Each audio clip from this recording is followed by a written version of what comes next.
बिस्मिल्लाहिर्रहमानिर्रहीम। अस्सलाम वालेकुम। आप देख रहे हैं हालात। मैं हूं सईद चौधरी।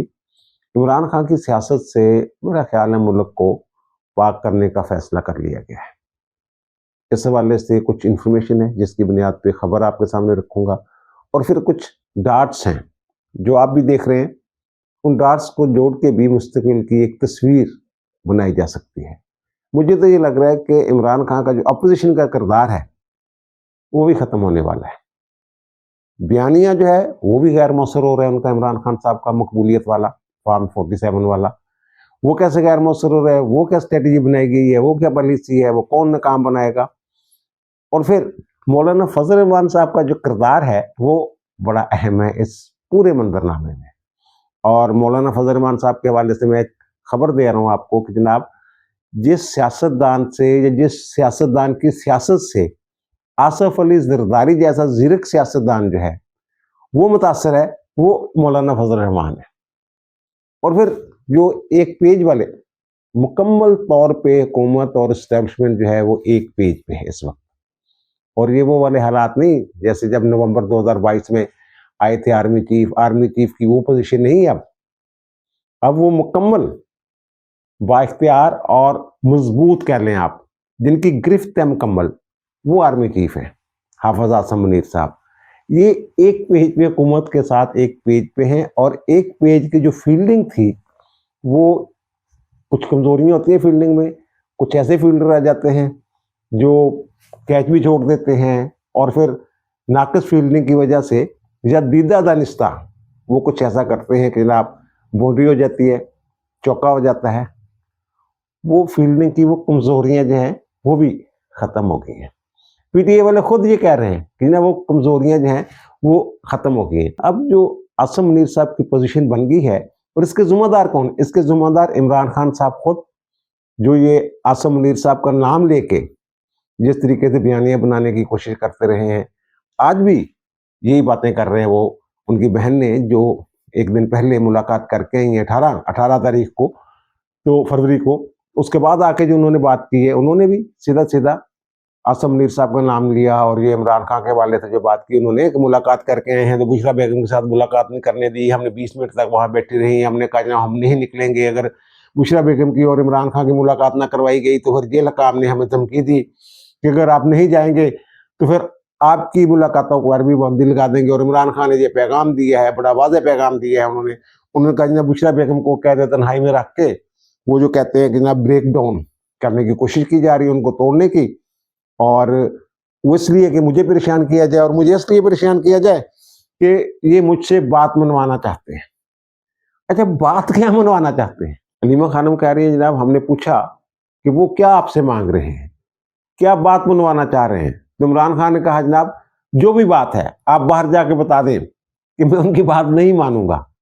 ये जो इमरान खान का लबो लहजा नहीं मानूंगा, ये बिटवीन दी लाइन अंदर खाते ये मुतालबा है कि जनाब मुझसे कोई बात मनवाएं, मेरी तरफ आएं, मेरे साथ मुज़ाकरात करें, जैसे खदशात लिखते रहे ये। और फिर एक मरतबा फिर आसम मुनीर साहब पे इल्ज़ाम लगा दिया उन्होंने। मैंने कहा ना ये इनका सोशल मीडिया और खुद इमरान खान जिम्मेदार हैं इन हालात के।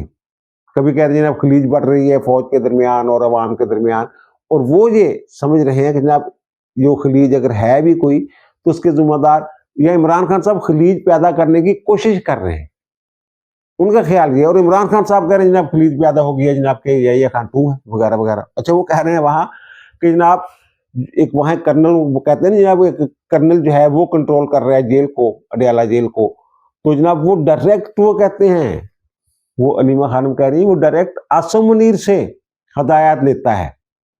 यानी एक मरतबा फिर आसम मुनीर के खिलाफ नफरत पैदा करने की कोशिश कर रहे हैं ये जो कल्ट फॉलोअर्स हैं, अंधे मुकल्लिदीन जो हैं इमरान खान के, पीटीए वाले, उनके अंदर वो खलीज वाली बात नफरत पैदा करने की कोशिश कर रहे हैं। इमरान खान के साथ जो रहे डायरेक्ट आसम मुनीर साहब उसको देख रहे हैं, वो आसम मुनीर साहब एडे वेले है ने कि जनाब। और दूसरा जो फौज का एक सिस्टम आओ जो देखो तो कर्नल साहब जेडे ने वो डायरेक्ट जेडे ने आर्मी चीफ के नाल डायरेक्ट हो सकते हैं।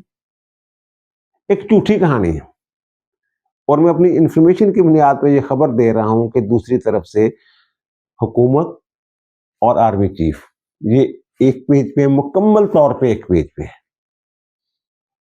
और उनकी तरफ से रायत की किसी किस्म की कोई सोच भी नहीं है।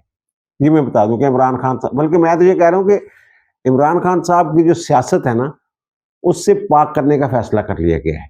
वो कैसे पाक होती है, अब तक की जो सूरत है वो मैं आपके सामने रख रहा हूं। वैसे हालात बदलते, सियासत है, हालात बदलते रहते हैं, लेकिन अब तक की सूरत यही है कि कोई माफी तलाफी नहीं है। और वो कर्नल साहब जनाब वहां से लेते हैं, और आर्मी चीफ जो है वो गए हुए हैं बरतानिया के सरकारी दौरा पे, और जिस तरह का वहाँ उनका इस्तकबाल हुआ है और जिस तरह उनकी वहाँ मीटिंग्स हुई हैं वो आपके इल्म है। और ये वहाँ भी, ये मेरा ख्याल पहली मरतबा हो रहा है कि किसी आर्मी चीफ के खिलाफ कोई एहतजाज का प्लान किया गया हो। वहाँ जो पीटीआई यूके है उसने जनाब 20 फरवरी को आज वहाँ एहतजाज का जो है वो जनाब निकलो, बाहर निकलो, आर्मी चीफ जहाँ आए वो उनके खिलाफ एहतजाज करना है, ट्वीट किए गए हैं उनकी तरफ से। तो इन हालात में फिर ये जो मुतालबा कर रहे हैं अंदर खाते, जनाब मेरे हल चाती पाओ, मेरे हल देखो, ये कितना मामला हो सकता। और दूसरी बात, ये जो इन्होंने एक में फार्म 47 और ये वो वाली हुकूमत है, 17 सीटों वाली हुकूमत वगैरह वगैरह, इस तरह की बातें ये बाहर निकल के दिखाए। ये जो फार्म 47 वाला इनका बयान ही है ना पीटीए वालों का, ये किसी हद तक मरीम नवाज शरीफ ने गैर मौसर बना दिया। वो कॉलेज यूनिवर्सिटीज में गई हैं और जिस तरीके से स्टूडेंट्स ने उनका इस्तकबाल किया है, वालहाना इस्तकबाल हो गए। और फिर जो नारोवाल में उन्होंने मंगल के दिन जलसा किया है, वो जलसा आप लोगों ने भी देखा होगा, भरपूर बड़ा जलसा था, नारोवाल की तारीख का एक बड़ा जलसा था। और वहां फार्म 47 वाला जो है, अगर फार्म 47 की पैदावार है ये वज़ीर आला, तो इतना बड़ा जलसा कैसे हो सकता था। और मैं ये भी बता दूं आपको कि ये पहला जलसा जो है ना नारोवाल वाला, ये आखिरी जलसा नहीं है। अब ये के बाद दीगरे इसी तरह के कुछ और जलसे होंगे। ये 3-4 जलसे हो गए ना, जो इमरान खान जनाब सबसे मकबूल लीडर हैं, वो वाला बयानिया जो है वो गया, ये साबित हो जाएगा इन जलसों से, मरीम नवाज के जलसों से। और फिर जिस तरीके से वो काम करनी है मरीम नवाज शरीफ साहबा, मरीम नवाज शरीफ की जो कारकर्दगी है, रोजाना किसी न किसी मनसूबे का इफ्ताह होता है। अब उन्होंने इलेक्ट्रिक बसों का, ग्रीन बसों का इफ्ताह कर दिया, और वो कहते हैं जनाब 20 से 35 रुपये तक उनका किराया होगा। स्टूडेंट जो बुजुर्ग शहरी हैं वो जनाब फ्री सफ़र करेंगे। 27 के करीब बसें तो आज लाहौर की सड़कों पर होंगी, और 500 के करीब बसें लाने का इनका प्लान है। जल्द वो कहते हैं जनाब पंजाब में हम लाएंगे और ये सहूलत जो है ये लोगों को मुयसर होगी। तो ये वाला जो बयान है ना मकबूलियत वाला, ये जो मिथ ही है, मैं तो इसको पहले भी ये अर्ज कर चुका हूँ, ये मिथ है। और जो मिथ जो है ये मरीम नवाज शरीफ ने तोड़ दी है। आप माने या ना माने, बहुत सारे लोग कहते हैं जनाब वो मैं गया जनाब फलां जगह पे, एक एंकर साहब कह रहे हैं, तो वहाँ जनाब ये जो नवाज शरीफ के हल्के में लोग जनाब उनके बड़े खिलाफ है। मुझे माइक दें, मैं आपको ऐसा एक सर्वे करके दिखा देता हूं कैमरे के सामने कि जो आप कहेंगे, अगर आप कहेंगे ना जनाब ये कि जनाब वो जो एमपी खान है, पता नहीं कौन है एमपी खान, वो इस हल्के का मकबूल तरीन लीडर है, 15 बंदे खड़े कर ले यार, आप मैनेज कर लें। आप जाएं किसी दुकान के बाहर, वो खड़ा होगा बंदा आपका अपना, जो मैनेज किया हुआ बंदा है, उससे पूछ लें, जो उसे पढ़ाया होगा पट्टी, वो कोई लाइव थोड़ा है। और लाइव में भी ये प्लानिंग हो जाती है कि जनाब ये बंदे खड़े कर ले, हम जहाँ आएंगे, हमारा आएगा जनाब वो रिपोर्टर, और वो माइक आपके सामने करेगा, तो आप अपने बंदे जो है यहाँ खड़े कर दें। ये सर्वे हमारे एक दोस्त करते रहे एक टीवी चैनल पे, वो पहले फ़ोन कर देते थे जिनकी हिमायत करना होती थी, हम जहाँ आ रहे हैं जहाँ फलां चौक में, आजम चौक में मैं खड़ा होने वाला हूँ, वहाँ खड़ा होने वाला हूँ, वहाँ खड़ा, वहाँ उनके बंदे 10-15 बंदे पहुँच जाते हैं, और उन्हीं के सामने माइक शेक करके सर्वे करके निकल जाता है। बहरहाल मेरा अपना सर्वे है, बड़ी ईमानदारी के साथ बता रहा हूँ कि मरीम नवाज की मकबूलियत जो है वो बहुत सारी जगहों पे जो है ऐसे यानी कार्नर्स जिनके बारे में समझ जाता था, यूथ समझ लें आप, स्टूडेंट समझ लें, यहाँ इमरान खान मकबूल हैं, वहाँ वो सूरत हाल नहीं है जो ये समझ के बैठे होंगे।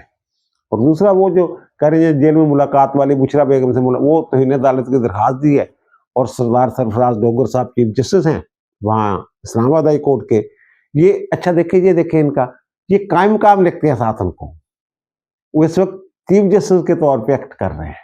बहरहाल इनकी मर्जी, ये समझ लीजिए कायम मकाम है, उनको मुस्तकिल ही समझा जाए सरदार डोगर साहब को।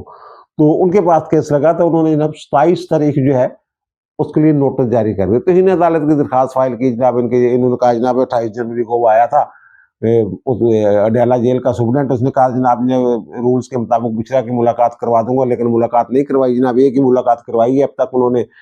वो वाला जो था अलकादर ट्रस्ट वाले केस में सजा के बाद, तो दूसरी मुलाकात, तो उन्होंने 27 तारीख को तलब किया, उसने मुलाकात करवा दी। अच्छा, सुप्रीडेंट को हुक्म हुआ है, कर्नल ने इजाजत दी होगी इनके बकौल, जो वहां कंट्रोल कर रहे हैं जनाब मुलाकात करवा दो। असल में इमरान खान के जब एक तरह आप कह लें कि जनाब उनके जो बयानबाजी है ना, साफी जाते हैं जनाब तारीख पे, वो बात कर देते हैं बाहर आके, इमरान खान ने ये कहा है, मुकला जाते हैं। वो मुकला ने एक दिन पहले कोशिश की, अदालत का आर्डर लेके गए जनाब मुलाकात करवा दें, उन्होंने कहा जनाब आपको देर हो गई है, पहले बिठाए हुए रखा, तो फिर मुलाकात नहीं हो सकी उनकी। बहरहाल बुशरा बेगम की मुलाकात हो गई, और बुशरा बेगम की मुलाकात से फर्क नहीं पड़ता, क्योंकि वो खबर बाहर नहीं आनी। बुशरा बेगम और इमरान खान की जो मुलाकात हुई है, वो कहते हैं आधा घंटा मुलाकात हुई है, कॉन्फ्रेंस रूम में करवाई गई है, तो वो खबर बाहर नहीं आनी कि इमरान खान ने क्या कहा, बुशरा बेगम ने क्या कहा। जराए से खबर निकल आए तो निकल आए।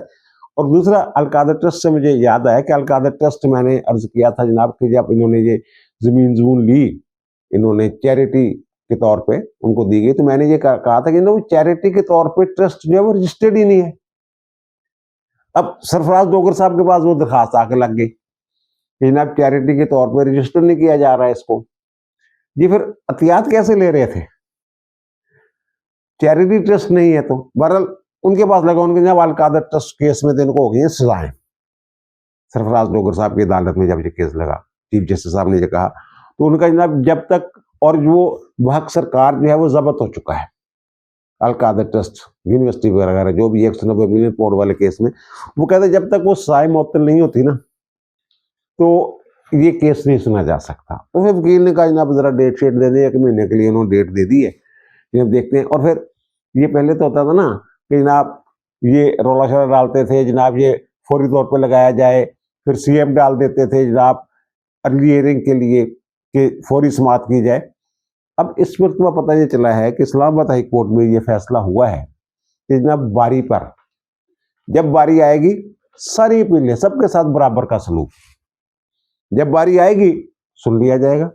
और उन्होंने सरफराज डोगर साहब ने वो कहा ना, एक जगह से जो फील्डिंग थी इनकी कमजोर थी, अब ये इन्होंने खुद ही कहा है, ये पीटीए वाले कह रहे हैं, जो तब्दीलियां हुई हैं अदलिया में, सुप्रीम कोर्ट में नए जजेस आए हैं, हाई कोर्ट्स में नए जजेस आए हैं, चीफ जस्टिस जो हैं वो पेशावर, बलोचिस्तान, इस्लामाबाद हाई कोर्ट और सिंध हाई कोर्ट के चीफ जस्टिस साहबान जो हैं वो तब्दील हुए हैं। तो ये खुद कह रहे हैं जनाब ये कोर्ट पैकिंग प्रोग्राम है, मनपसंद जजों से ये भरना चाहती है हुकूमत। तो क्या ये कोई ऐसा, ये फील्डिंग है फिर इनके बकौल में कह रहा हूं, तो फील्डिंग तो मजबूत हो गई है। यहां से कैच छूटते थे या चौके करवा दिए जाते थे या फिर लूज बाल दी जाती थी जनाब छक्का लगा लो, वो तो बंद हो गया। और सरफराज डोगर साहब जो है उन्होंने तो ये कह दिया, ये मैंने रख दिया ना कि वह बारी देखो मुकदमा के जरिए समाप्त होगी। और उन्होंने कहा साफियों के साथ जो गुफ्तगू हुई है उनकी, उनका जनाब जो मास्टर ऑफ द रोस्टर है वो मैं हूं, मैंने केस लगाने हैं, मुझे पता है। और उन्होंने कहा, मैंने कहा था ना उनका मम्मी डैडी जेडे ने सारे सीधे कर देते थे, उन्होंने ये कहा कि मैं 9 बजे आता हूं, मैं सबको स्ट्रीमलाइन कर दूंगा, सब कुछ स्ट्रीमलाइन कर दूंगा, ये उन्होंने कहा, सबको सीधा कर दूंगा, मतलब यही बनता है ना। और फिर उन्होंने ये भी कहा कि मोस्ट सीरियस हूं मैं, आइन के मुताबिक आया हूं, हुकूमत की ख्वाहिश पे आया हूं, मैंने तो नहीं कहा था कि मुझे लेके जाएं। वो मैंने कहा था ना जनाब कोई इनके कोई सर्विस रूल्स में कुछ ऐसी चीजें हैं कि जब अगर कोई बंदा कैडर चेंज करना चाहे और ख्वाहिश का इजहार करे, खुद दरखास्त दे, तो फिर वो बाटम में जाता है। अगर हुकूमत दरखास्त करे उसको तो फिर वो अपनी सीनियरिटी साथ लेके जाता है। उन्होंने कहा जनाब मैं अपनी मर्जी से नहीं आया, मुझे जनाब हुकूमत ने पसंद किया तो मैं आ गया हूँ, जहाँ हुकूमत ने यानी रिक्वेस्ट की तो वो कहते मैं आ गया। और फिर कहते मोहसिन ने वही बात, हल्फ लेने की जरूरत नहीं। और फिर उन्होंने कहा कि जनाब ये सवाल पूछा ना साफियों ने कि जनाब ये जो देखें वो खत लिखा, तो जो फरूक साहब थे, आमर फरूक साहब, तो उन्होंने जनाब देखें कोई एक्शन नहीं लिया, तो फिर उन्होंने सुप्रीम जजुडिशल काउंसिल को खत लिख दिया था 5 जजों ने, और कहा उन्होंने जनाब के वो मुदाखलत करते हैं खुफिया वाले, ISA वाले, तो उन्होंने कहा जनाब ये बटके बड़ी मारते हैं जज वहां बैठ के, तो इनके पास जब इख्तियार है कि जो मुदाखलत करता है उसको ठोक दें। वो कहते हैं मैं जहां बैठ के सदर और वजीर आजम को तलब कर सकता हूं, तो जो ये करते हैं मुदाखलत करते हैं उनके खिलाफ कार्रवाई क्यों नहीं कर सकते, जब मेरे पास मेरा इख्तियार है ये कि मैं ठोक दूं उसको। ये ठोक दूं का लफ्ज उन्होंने इस्तेमाल किया है। वो कहते हैं ये खत लिखने की रिवायत 1 साल से पैदा हुई है, पहले नहीं होता था। वो कहते हैं लाहौर हाई कोर्ट में रहा हूं, वहां तसव्वुर ही नहीं इस बात का कि जब 5 जज जो है अपने चीफ जस्टिस के खिलाफ खत लिखना शुरू कर दें, उसके खिलाफ हो जाए, एक यूनियन बना लें। यही मतलब बनता है ना, 5 जज मिलकर अपने चीफ जस्टिस को गिराने की कोशिश करें। वो कहते हैं वहां को ऐसा तसव्वुर ही नहीं। और प्रोटोकॉल होता है अदलिया में जजों का, सीनियर का एहतराम करना होता है। बहरहाल ये तो उन्होंने जो सरदार सरफराज डोगर साहब की जो गुफ्तगू है ना, इससे ये एक तासर मिलता है कि ना बड़े तगड़े मिल रहे हैं। अगर इन्होंने बकौल यही कहते हैं ना कोर्ट पैकिंग प्लान के तहत जनाब ये तबादले हुए हैं। और दूसरा ये मुलाकात हुई है जनाब वज़ीर आज़म की चीफ जस्टिस पाकिस्तान याहिया अफरीदी साहब के साथ। और उस मुलाकात में जो लोग अच्छा देखें, जब माजी में ये देखें यार, इसको कहते हैं जनाब मुकाफात अमल। एक दौर था कि जनाब काजी साहब जब थे, मंसूर अली शाह साहब हर मुलाकात में उनके साथ हुआ करते थे। उनकी भी मुलाकात हुई थी वज़ीर आज़म के साथ। वज़ीर आज़म साहब गए थे मुलाकात के लिए, बल्कि उन्होंने बुलाया था। जब ये खत लिखा था ना इस्लामाबाद हाई कोर्ट वालों ने, उस वक्त भी मियाँ शहबाज शरीफ जो है वो वज़ीर आज़म थे, तो उन्होंने बुलाया था। उस वक्त मंसूर अली शाह साहब जो है उस मुलाकात में मौजूद थे। अब चीफ जस्टिस के साथ कोई खत लिखने वाला या खत ना लिखने वाला कोई मौजूद नहीं था। और जो बात की है सरफराज डोगर साहब ने chief justice Islamabad high court में, या फिर जो अमलन हो रहा है कि खत वाले जो जजेस हैं उनको किसी कमेटी में, सुप्रीम कोर्ट की किसी इंतजामी कमेटी में शामिल ही नहीं किया गया। जिन्होंने खतूत लिखे हैं वे खत ना ही नहीं करते, गाड़ी का खत करवाने जाते हैं लोग। मुझे तो इन खतूत से ज्यादा वो नाई वाला खत जो है वो मुझे ज्यादा अहम नजर आ रहा है इन हालात में, कि उसकी कोई ना कोई अहमियत है। इनके खत जो है ये नाई के खत के बराबर भी मेरा ख्याल है इस वक्त अहमियत नहीं रखते। बहरहाल वो वहां वज़ीर आज़म साहब के साथ उनकी मुलाकात हुई। मुलाकात में वज़ीर कानून, attorney general, registrar supreme court और लॉ एंड जस्टिस कमीशन की जो सेक्रेटरी हैं वो भी मौजूद थी। और फिर बाद में ग्रुप फोटो भी बनवाया इन्होंने, और चीफ जस्टिस ने सुप्रीम कोर्ट की यादगारी शील्ड भी वज़ीर आज़म को दी। और वहां पर ज़ाहिर है वही बातें उन्होंने खत लिखा था कि जनाब मैंने मिलना है वज़ीर आज़म से। उनका जनाब ठीक है मिलने, लेकिन उन्होंने एक वाज़ेह बात की है उनके ऊपर कि जनाब हमारी जो ना national judicial policy making committee उसका अजलास हो रहा है, उसमें तमाम चीफ जस्टिस साहबान जो है ना वो शरीक होंगे। और फरवरी के आखिर में मेरे ख्याल वो जो है ना पॉलिसी मेकिंग कमेटी का अजलास जो है वो होने वाला है। तो उन्होंने कहा जनाब वहां कुछ हम रिफॉर्म्स ला रहे हैं, तो जो अपोजिशन वाले लोग हैं, हिज़्ब इख्तिलाफ की जमातें हैं, उनसे भी हमने इनपुट लेना है। उनसे भी मैंने कहा है मुलाकात के लिए, उनसे भी मुलाकात करेंगे। बहरहाल ये मुलाकात जो है ये एक और रोना पिटना पाया जाने इस मुलाकात में। वज़ीर आज़म से मुलाकात की हुई, वो तो वज़ीर आज़म को चल के नहीं ना गए, वज़ीर आज़म साहब ही गए ना, अगर इनपुट लेना चाहते नहीं हो। और फिर 22,000 के करीब मुकदमात ने यार टैक्सां दे पेंडिंग पे ने, और फिर सरमायाकारी वाला मामला उस तरह की गल्लां भी जिथे ना उथे उस मीटिंग च हुई। सरमायाकारी के तहफ़्फ़ुज़ वाले जिहड़ा IMF का वफद नहीं मिलके गया, उस तरह के मामला उत्थे भी हुए। और दूसरा जो इन्फॉर्मेशन की बुनियाद पे मैंने कहा था ना, ये तो डाट जोड़ के कुछ बातें मैंने की है ना, ये जो कोर्ट पैकिंग प्लान और वो जो कमजोर फील्डिंग थी, फील्डिंग तगड़ी हो गई है। अब होना ये है, इंफॉर्मेशन की बुनियाद पे मैं ये बात कर रहा हूँ कि इमरान खान साहब के लिए जो मैं कहता हूँ नरमी शर्मी कोई नहीं। पहले ये फौजी अदालतों वाला जो फैसला ये आने वाला है ना, मेरे ख्याल 26-27 से पहले पहले ये फैसला आ जाना है अब। और मैं जो समझ रहा हूँ अब तक कोर्ट प्रोसीडिंग जो हुई है और जो दलाइल हुए उनसे, ये जो कलदम किया गया था ना सिविलियंस का मिलिट्री कोर्ट में ट्रायल नहीं हो सकता, वो फैसला कलदम हो जाने। ज्यादा से ज्यादा कुछ रहनुमा असूल जो हैं वो ये दे सकते हैं मिलिट्री कोर्ट्स को, ये कोर्ट मार्शल के दौरान ये चीज़ें जो है ना आपने लाजमी तौर पे मद्देनजर रखनी है। ये मेरे ख्याल इस फैसले का इंतजार हो रहा है। GHQ वाले फैसले के हवाले से मैंने बात की थी, इस दफा काफी तगड़ा केस बनाया इमरान खान के खिलाफ। अब जो फैज हमीद वाला केस है ना, उसका इस केस से ताल्लुक नहीं है, वो तो सब्जेक्ट टू आर्मी एक्ट है ना, उनका तो कोर्ट मार्शल होना ही होना है। उनके साथ किसी सिविलियन का भी कोर्ट मार्शल होना है आगे जाके। ये 7 साल सजा वाला केस है, वो लंबी सजा वाला केस है, 9 मई वाला केस। तो खान साहब जो है ये तैयारी पकड़े, इनका केस वहां जाना है।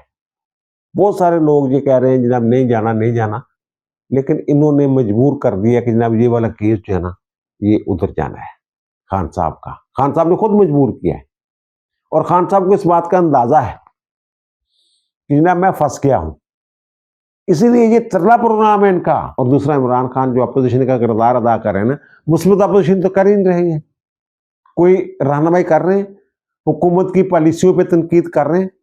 ये इलेक्शन 9 मई 26 नवंबर आर्मी चीफ के खिलाफ बातें, कंपेन, ट्रोलिंग, ये अपोजिशन, ये वाला किरदार जो है ये भी इनके हाथ से निकलने वाला है। और आप देखें, जब कोई ये सरगर्म होते हैं PTA वाले, जनाब तहरीक चलाने के लिए, कुछ बिलावल भुट्टो जरदारी का हुकूमत की पॉलिसियों के खिलाफ एक बयान आ जाता है, हालांकि वो ट्रेजरी बेंचों पे बैठते हैं, सरकारी बेंचों पे असेंबली में और सेनेट में बैठते हैं, लेकिन बयान आ जाता है, यानी अपोजिशन का किरदार भी अपने हाथ में कर लेते हैं। और अब मैंने ये गुज़श्ता से व्यवस्था, यानी पिछले से पिछले व्लॉग में ये अर्ज किया था कि मौलाना फजल रहमान से ये लोग मिले हैं, और मौलाना ने कहा जनाब या तो ये है, पहली बात तो यह है कि आपने अगर गंडापुर को हटाना है तो मैं नियाबती जिला नामजद करूंगा। तो उस पर आए बाएं आएंगी, तो उसने कहा ठीक है, अपोजिशन लीडर जो है वो मुझे बनवा दें कौमी असम्बली में।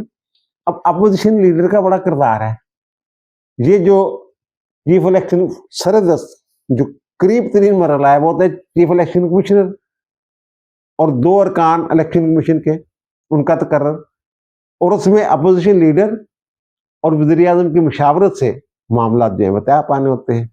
तो ये उधर भी नहीं जा रहे। अब जो मौलाना फजल रहमान साहब है ना, मैं आप भी ये बात समझते हैं कि वो बड़े ज़ीरक सियासतदान हैं। मेरा ख्याल है कि वो आज तक मौलाना फजल रहमान साहब किसी भी मुकदमे में, इवन ये कि सियासी इंतकाम के नतीजे में भी आज तक जेल नहीं गए। यार, जिस बंदे का फैन हो, जिसको कहते हैं मैं मुतासर हूं, आसफ अली जरदारी साहब ये कह रहे हैं कि मैं जनाब उससे मुतासर हूं, तो पीछे क्या रह जाता है। ये 96-7 की बात है। ये मियां शम्स हैं, उनके पीपल्स पार्टी के लीडर रहनुमा है, इमरान को सदर आसफ अली जरदारी के वो मशीर भी रह चुके हुए हैं। मियां शम्स ये जेल में थे, आसफ अली जरदारी साहब कराची जेल में। तो मियां शम्स साहब वहां मुलाकात के लिए जाया करते थे। वो एक मरतबा सरमद बशीर साहब एक सीनियर जर्नलिस्ट हैं, अंग्रेजी अखबार के थे, तो वो लाहौर प्रेस क्लब के सदर भी रह चुके हैं, उनको साथ ले गए। तो सरमद बशीर साहब ने ये मियां शम्स की मौजूदगी में ये आसफ अली जरदारी से पूछा कि आप किस सियासतदान से मुतासर हैं, या किस सियासतदान की सियासत से मुतासर हैं। तो आसफ अली जरदारी ने कहा था मौलाना फजल रहमान। उस वक्त सर जी इमरान खान में इतनी काबिलियत ही नहीं है कि मौलाना फजल रहमान को अपने सियासी मकासद के लिए इस्तेमाल कर सके। वो 26वीं आईनी तरमीम में देख नहीं लिया आपने, मौलाना साहब ने किस तरीके से PTA वालों को खिलाया। आज वो जो फौजी अदालतों वाला केस लगा हुआ था, वहां भी ये बात हुई। उन्होंने कहा आप देखा, आपने देख, मैंने कहा था ना कि जब आएंगे ना लतीफ खोस्ता साहब, हुकूमत इंतजार कर रही है, वो कहते हैं हमारा केस सीधा करेंगे खोस्ता साहब। उन्होंने कहा आपने देख ही लिया सर कि 26वीं आईनी तरमीम के लिए कैसे लोगों को इस डराया गया और वोट लिए गए, इस तरह की बात। तो वहां अदालत ने ये पूछा उनसे कि आप लोगों ने उसके खिलाफ वोट दिया था। उनका नहीं, हमने वोटिंग में हिस्सा नहीं लिया था। उनका अंदर जाकर अपना किरदार तो अदा करते ना, उसकी मुखालफत तो करते ना। यहां अदालत में आप कह रहे हैं, तो ये बात करने वाली थी असेंबली के अंदर, फ्लोर पे खड़े होकर बात करने वाली थी। ये बहरहाल ये मौलाना ने जिस तरीके से 26वीं आईनी तरमीम के मामले पे इनको खिलाफ, मौलाना ने नहीं इनको कहा कि आपने वोटिंग में हिस्सा नहीं लेना, और अब मौलाना कह रहे हैं ना हम तो आईनी अदालत बनाना चाह रहे थे, चलो आईनी बेंच भी बन गया तो ठीक है, अब इसको काम करने दें। तो मौलाना जैसा जीरक सियासतदान इमरान खान के हाथों में खेल जाए, ये मुमकिन ही नहीं है। हम जी रमजान मुबारक के बाद, ईद के बाद बाकी सियासी जमातों के साथ मिलकर जनाब तहरीक चलाएंगे, और मौलाना साहब अगर मुझे अपोजिशन लीडर बनाए अगर तहरीक चलानी है, कौन सी जमात आपका साथ देगी, कैसे तहरीक चलाएंगे? ये ना सिर्फ तहरीक वाला मामला, बल्कि मुझे तो ये लग रहा है कि इमरान खान का जो अपोजिशन वाला किरदार है ना, ये भी किसी और के हाथ में चला जाना है। खान साहब जब ब्लैकआउट हो जाना, बाकी देखो ना, ਅਸੀਂ ਰੋਜ਼ ਸੁਣਦੇ ਹਾਂ ਸੋਸ਼ਲ ਮੀਡੀਆ ਤੇ ਫਲਾਂ ਬੰਦੇ ਨੂੰ ਡਰਾਇਆ, ਫਲਾਂ ਨੂੰ ਡਰਾਇਆ, ਮੇਨ ਸਟ੍ਰੀਮ मीडिया के ਜਿਹੜੇ ਲੋਕ ਨੇ ਉਹਨਾਂ ਦੇ ਖਿਲਾਫ भी जनाब अफेयर करता, फलां करता, ये कर रही। अब ये संजीदगी के साथ ये कार्रवाइयाँ होंगी। वो बड़े बड़े साफ़ी हैं जहाँ जनाब जो कहते हैं जनाब मुझे तो बांग्लादेश में जरा इनकलाब आया, मुझे जनाब 2 महीने पहले ही पता था, लेकिन मैं बता नहीं सकता था। लीबिया में कश्ती उल्ट गई जनाब, मुझे तो 6 महीने पहले पता था जो कश्ती उल्ट जानी। फलां बंदा इंतकाल कर गया जनाब, मुझे तो पहले ही पता था। इस तरह के साफ़ी हैं ना टीवी चैनल पे बैठ के, हो सकता है बड़े तगड़े हो वो, ये भी हो सकता है कि वो भी अफेयर होने वाला। बड़ा एक मीडिया सेल के 2 बंदे अगर अफेयर होते हैं, इस हद तक फैसले हो चुके हुए हैं, तो फिर आप अंदाजा लगा लीजिए जो मेरे जैसे छोटे मोटे भी लागर हैं उनका क्या आलम होगा। अगर तो आप सच्ची बात करते हैं, झूठ नहीं बोलते, फिर तो खैर है। अगर प्रोपेगेंडे के लिए एक झूठी कहानी गढ़ के आप डॉलर कमाने के लिए लोगों के सामने जनाब एक पूरा बयानिया बना देते हैं, फिर माफी नहीं है। जो मैं बता रहा हूँ पक्की खबर आपको दे रहा हूँ। अब दीजिए मुझे इजाजत, इंशाअल्लाह दोबारा मुलाकात होगी नए व्लॉग के साथ। अल्लाह ताला आप पर, मुझ पर, हम सब पर मेहरबान रहे। अल्लाह हाफिज़।